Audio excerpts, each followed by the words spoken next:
নাই, খেজুর নাই, ভাত নাই, কোনো কিছুর ব্যবস্থাই নাই।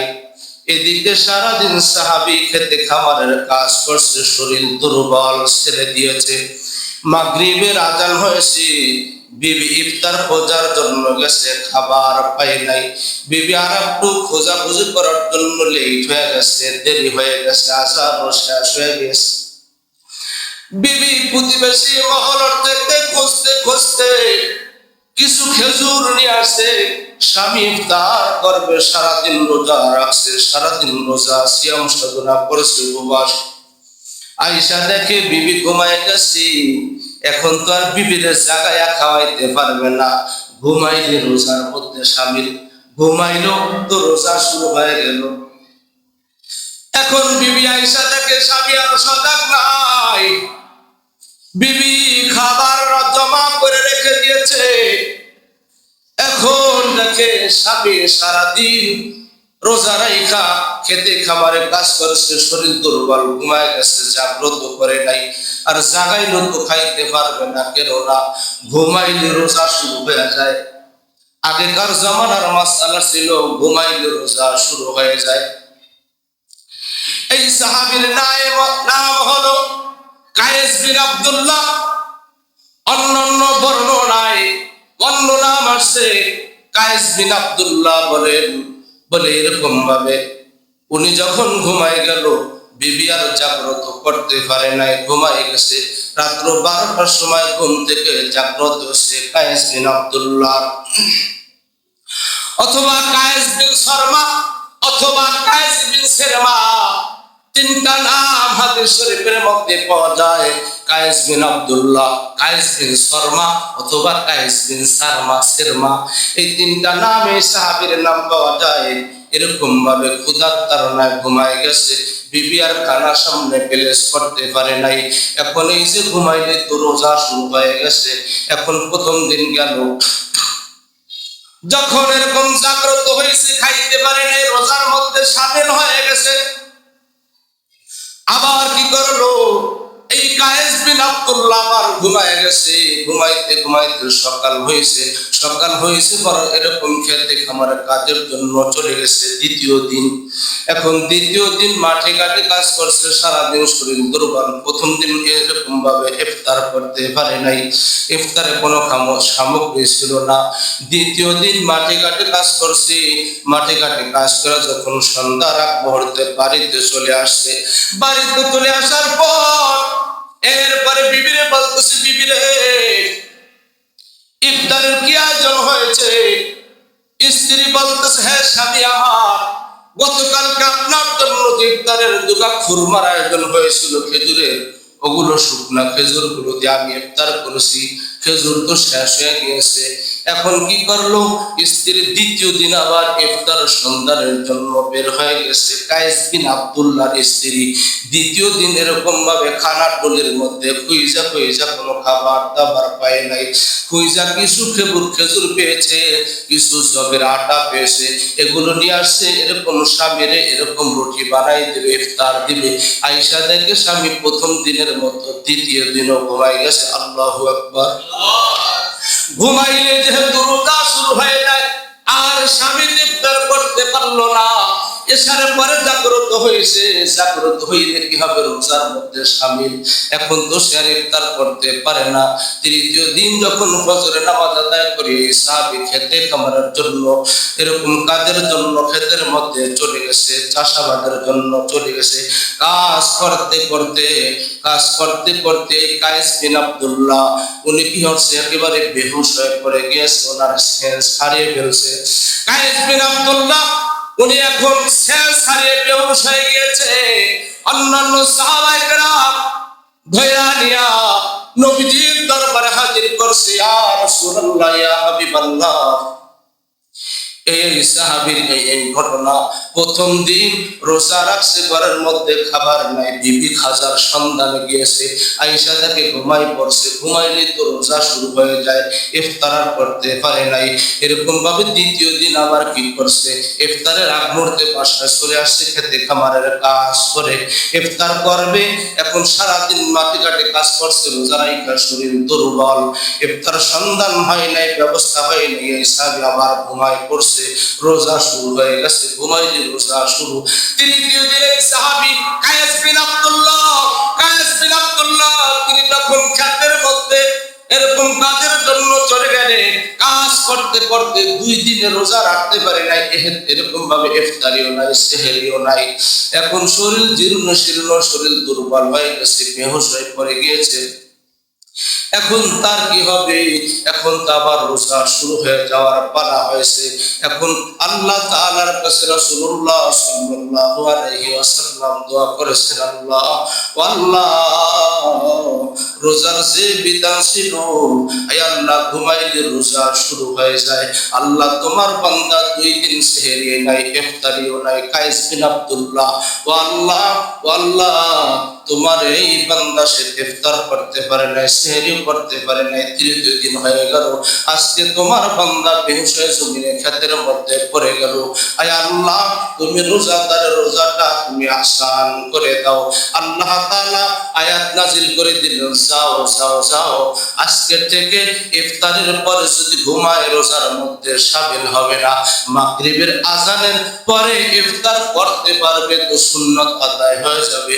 যদি ইফতার নাও করতে পারে, সন্ধ্যার পরে যদি রাতের বেলা ঘুমায়, আমি আল্লাহ তাআলা এই বিধান উঠায় দিলাম, রাতের বেলা ঘুমাইলো আর তার রোজার মধ্যে শামিল হবে না। আল্লাহু আকবার।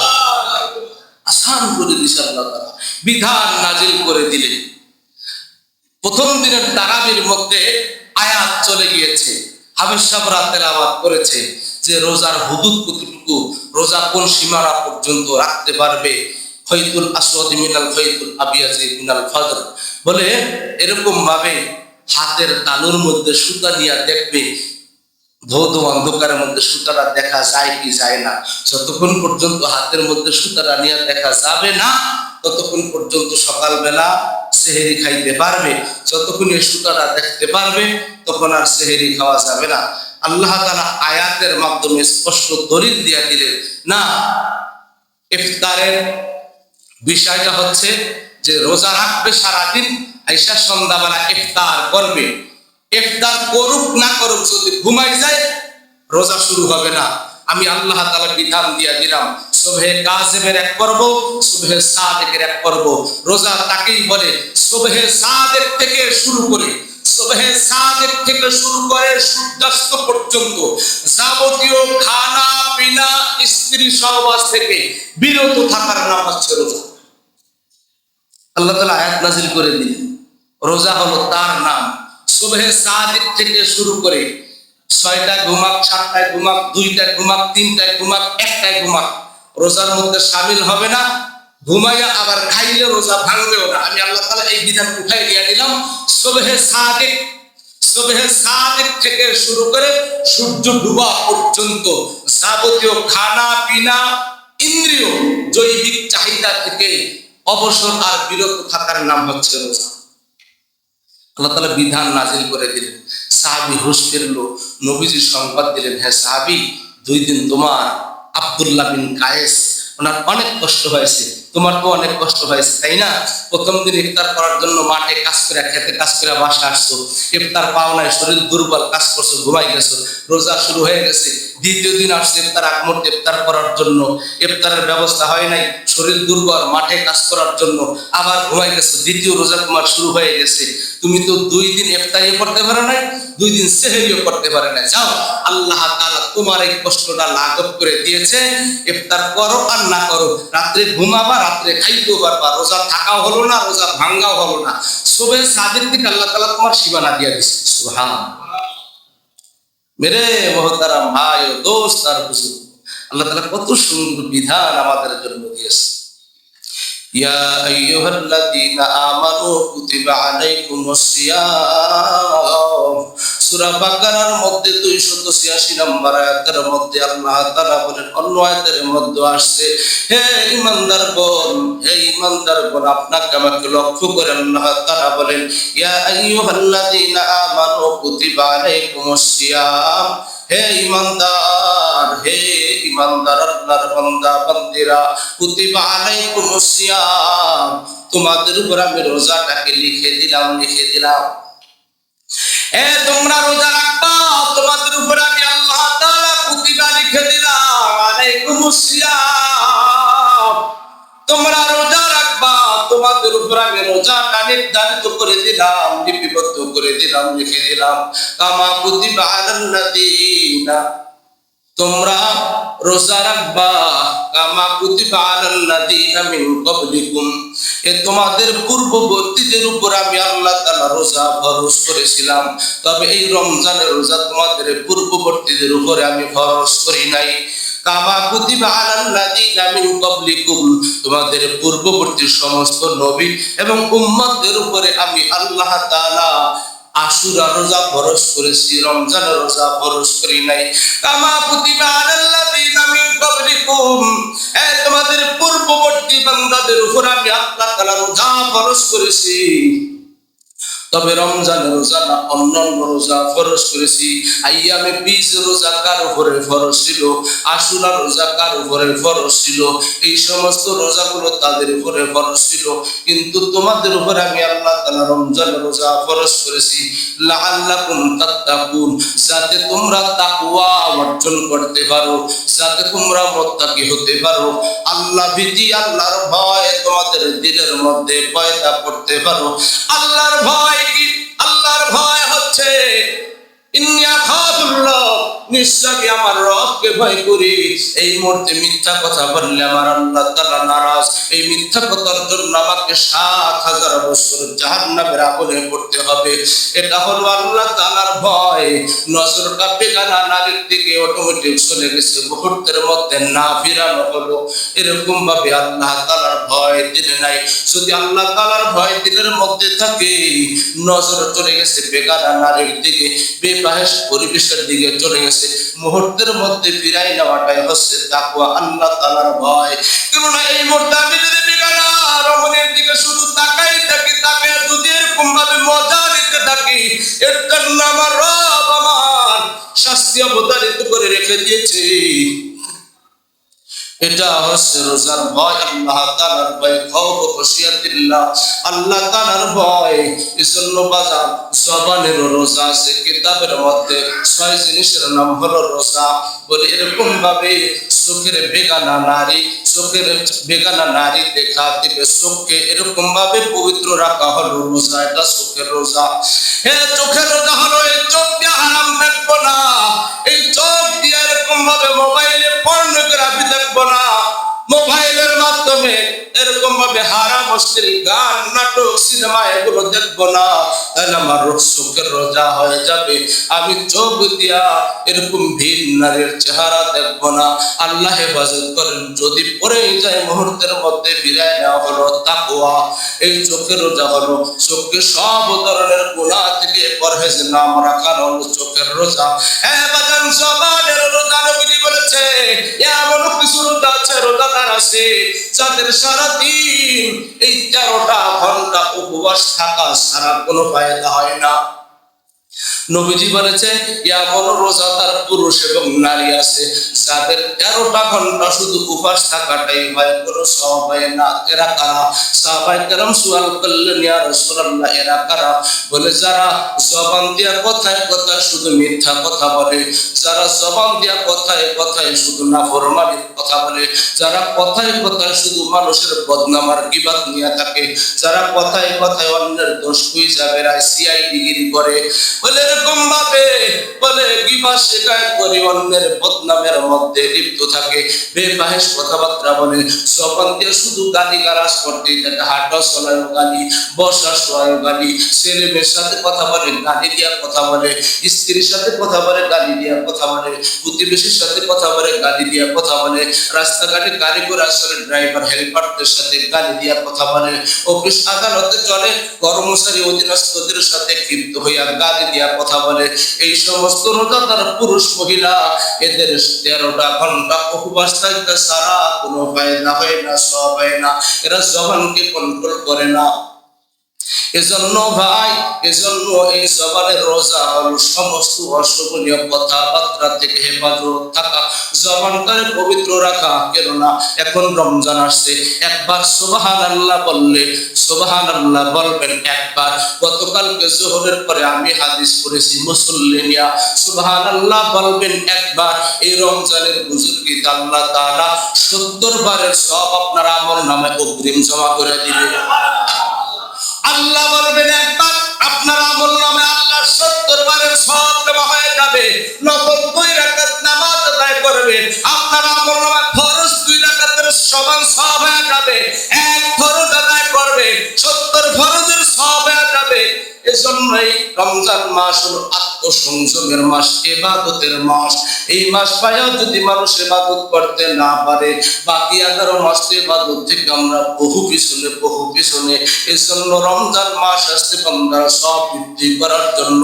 অনেক মানুষ এমন আছে রমণী আর নারী এমন আছে বলে, যাদের এরকম ভাবে হারাম জিনিস চোখ দিয়া দেখা তাদের নেশা, জবান দিয়ে হারাম বলা হলো তাদের নেশা, হাত দিয়ে হারাম ধারণ করা হলো তাদের নেশা, পা দিয়ে হারাম পথে চলা হলো তাদের নেশা, দিল দিয়া কল্পনা হারাম নেশা।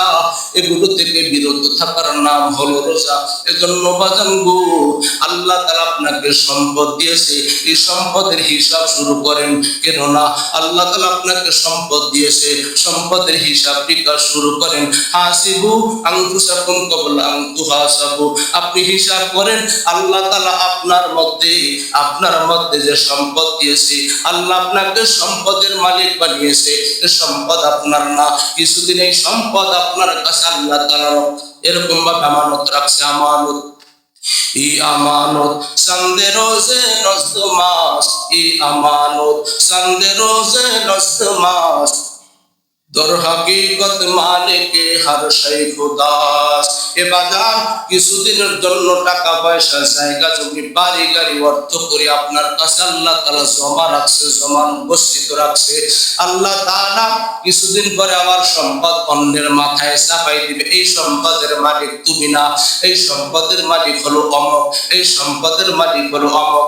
এমন ধনাঢ্য ব্যক্তিরা ছিলেন, এমন ধনাঢ্য ব্যক্তিরা আমাদের পূর্বপুরুষের জমানায় ছিলেন, যাদের বাড়ি গাড়ি ইন্ডাস্ট্রির অভাব ছিল না, কিন্তু আল্লাহ তাআলা সবার চাকা পরিবর্তন করে তাদেরকে পথের ফকির বানাই দিলেন। আল্লাহ বলে, বান্দা তোমার উপর আমি আল্লাহ তাআলা সম্পদ জমা রেখেছি, এই সম্পদগুলো হিসাব করে এই সম্পদের কিছু অংশ তোমার মধ্যে গরিবের হক আমি আল্লাহ ঢুকাই দিছি। আপনার যে সম্পদ আছে, আমার যে সম্পদ আছে, এই সম্পদের মধ্যে গরিবের হক ঢুকাই দিছে কে? আল্লাহ। এজন্য হাসিবু আনফুসাকুম ক্বাবলা আন তুহাসাবু ওয়াজানু ক্বাবলা আন তুওয়াজানু। হিসাব করে এরকম ভাবে গরিবদেরকে যাকাতের অংশটা গরিবদেরকে দিয়ে দেওয়া। এখন গরিবদেরকে তো আপনি অবশ্যই দিবেন। এটা আল্লাহ তাআলা যেহেতু আপনার সম্পদের মধ্যে গরিবের কিছু অংশ রাইখা দিছে, এটা আপনার জিম্মা। আপনার কাজ হলো হিসাব করে আপনি যখন 1 লক্ষ টাকার মালিক হবেন, আপনার উপরে 2,500 টাকা যাকাত আসবে। এই 2,500 টাকা গরিব মিসকিনদেরকে দিয়ে দিতে হবে। ওই সমস্ত গরিব মিসকিন যারা প্রতিবেশী নামাজি, যারা প্রতিবেশী দিন